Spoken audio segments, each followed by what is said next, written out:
Hi, my name is Lewis Robinson, and I'm the author of The Islanders. What are the three things you want people to know and be thinking about when they read this book? I primarily hope that you can feel what it feels like to be part of this group of young people who are brought out to Whaleback Island without, knowing why they've been brought out there. To feel what it feels like to be working together, to feel what it feels like to be sleeping in those woods and swimming in that cold water.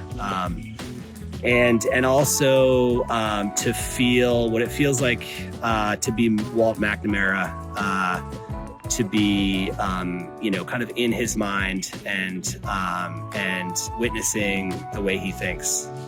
So those are my primary hopes. What didn't make it into the book? What did you leave out of the book? So I had scenes that took place in this vast underground bunker on the island. And I really liked that idea conceptually, but ultimately it just didn't seem feasible that they could have built this huge underground bunker on this offshore island. So I ended up taking that out. Why did you write this book and why now? So I work with young people. I teach at the University of Maine at Farmington. My wife is a high school English teacher here in Portland.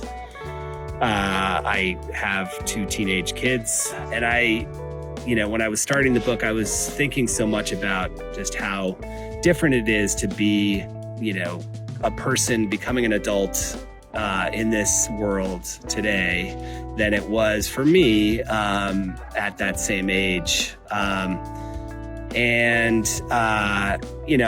started writing just kind of in emotional response to what I was seeing, like the way that kids are responding to the challenges that we have dumped in their laps. And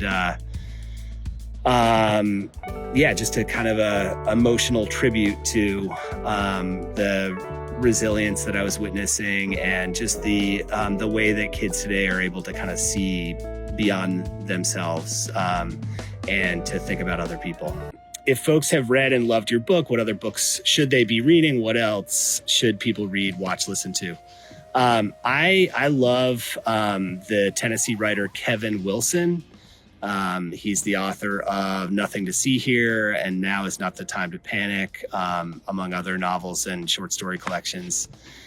He's just so funny and smart and entertaining and provocative. He's just a really nimble writer whose books are just wildly entertaining and interesting. Portland writer Sarah Bronstein is also a favorite, and she has this miraculous new story collection called Baby in a Box. It's so vivid and interesting. The characters and situations just raise really great ideas as you're reading, and the great getaway book. Percival Everett and Nicholson Baker are two veteran writers that I have so much admiration for, and who are worthy of being read. And I mean, Nicholson Baker, I've read all of his books and just can't wait for the next one. And Percival Everett is kind of a new interest of mine, and I've read several of his books, but there's so much there. So that's all. Thank you so much for your interest in The Islanders.